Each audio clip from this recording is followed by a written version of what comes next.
All right, let us for a while permit them to define jihad as they like it. The definition of jihad, which appears from their practices and their insistence that this is the only right way of jihad, is, I can tell you.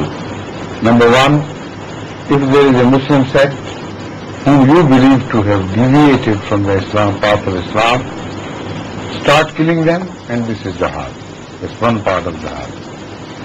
Secondly, if there is a Muslim government who in your sight is not true Muslims or moral Muslims, the officials of that government, I mean, or the politicians who occupy the seat of power, if they are, according to your standards, are not genuine true Muslims, raise sword against them and dethrone them. By murder, by bloodshed, whatever you may. This is jihad. And what about the governments which are completely non-Muslims? Is there no jihad against them? Now, when you ask this question to them, they are left with no answer. They can't answer it otherwise than say yes. Jihad is against every non-Muslim government. Otherwise, it will not be permitted for the so-called non-Muslim-like Muslim government. When they say it, we say, all right. Don't you live in England? Don't you live in Germany? Don't you live in France? Don't you live in America, in Canada, in India, in Japan? Where does your jihad go there then? Why don't you raise swords, careless as to what may happen to you? Because in jihad, it is not the strength which entitles you to jihad. Jihad is always started from a position of weakness. أُذِنَ لِلَّذِينَ يُقَاتَلُونَ بِأَنَّهُمْ ظُلِمُوا إِنَّ اللَّهَ عَلَى نَصْرِهِمْ لَقَدِيرٌ. If they genuinely believe, this is a test for them. If they genuinely believe that this is jihad, then they must have trust in Allah. They should start fighting in England while living here, defying the laws of the British government like they defy the laws of Egypt. They should defy the laws of the German government like they defy the laws of Algeria. Or name any country, the same will apply to them. What a hypocrisy this is. They are hypocrites. In their own countries where they can create disorder, they do it in the name of God, and according to their own definition of jihad, when it is applicable to powerful governments of the world, then they don't move even their little finger. They dare not. They're getting their benefits from their governments, their kindness, their beneficial schemes like what we call, social security, etc. And they start eating, enjoy it, and have their children taught there at their expenses. And even they use lies to get entry into these countries. False statements are made somehow to get into these European countries, and there they become so subdued, like a, let's say, like a goat, and they follow every injunction, every rule of the country, as long as the government can be aware of it. When they go into their secret practices, they try to violate every possible law if it is to their advantage. Is this jihad? What sort of jihad that is?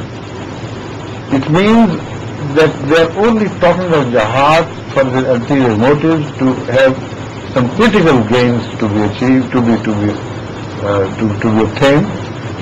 Otherwise, it's just sheer talk.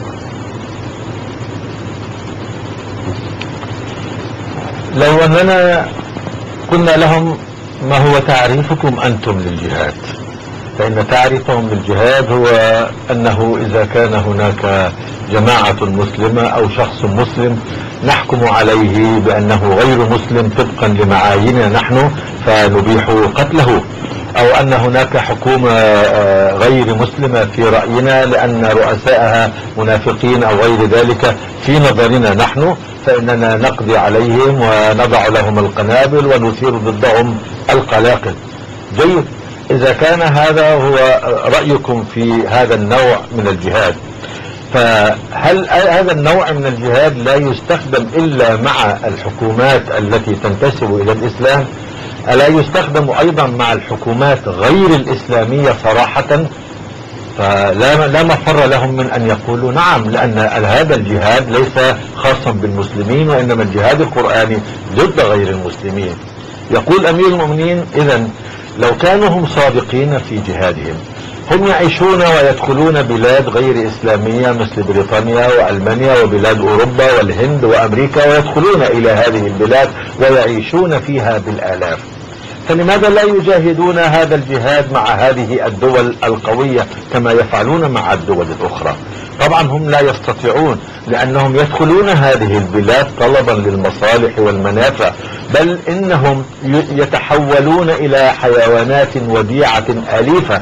قال أمير المؤمنين إنهم مثل الجوت أو مثل الماعز في الفهم. لماذا؟ لأن هنا مصلحتهم وهنا الأموال وهنا مصالحهم السياسية، ولكنهم يخالفون القوانين لطلب معونة اقتصادية أو للحصول على الإعانات، ولكن بشرط ألا تنالهم يد القانون. يقول أمير المؤمنين: هذا هو النفاق، أنك تظهر غير ما تبدي، تتعامل هنا بطريقة وتتعامل مع بلاد المسلمين بطريقة أخرى. هذا هو النفاق الحقيقي، وهذا هو الذي يدعون إليه لإثارة الفتن بين الناس لمصالحهم الشخصية ولأغراضهم الخاصة ولأسباب سياسية لا علاقة لها بالجهاد الإسلامي ولا علاقة لها أصلا بالإسلام. There, they sometimes say, because there is no government, no leader, and jihad requires a government action and a leader. So within your own government you are doing it. Where is your government? Why did Rasulullah not know this? I don't know where they have learned Islam. They don't know the fundamentals of Islamic history. Even after Hijrah, when jihad was made compulsory on every Muslim, Hazrat Muhammad Rasulullah sallallahu alaihi wasallam never permitted a single Muslim to wage jihad in Mecca. Not one. He said, while there, you must obey the laws of Quraysh. You are not permitted to wage war while within Mecca.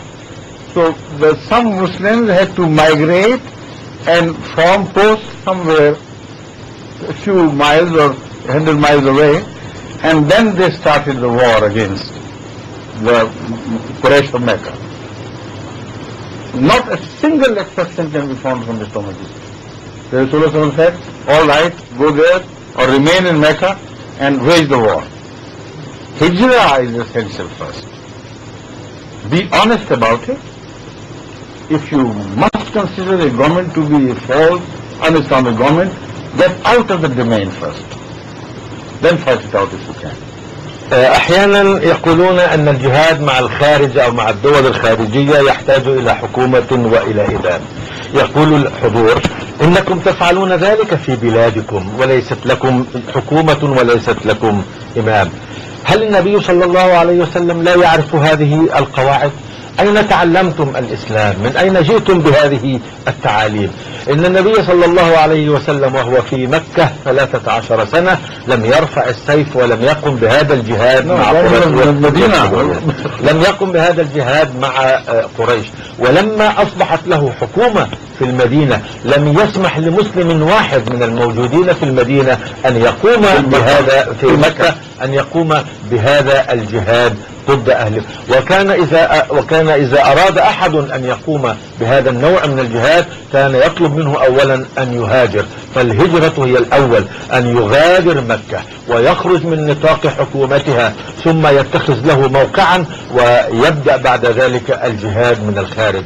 فليس في الإسلام سماح بأن تجاهد بهذا النوع من الجهاد التخريبي التدميري داخل حكومة أنت تعيش فيها. هذه هي سنة النبي وهذه هي تعاليم القرآن.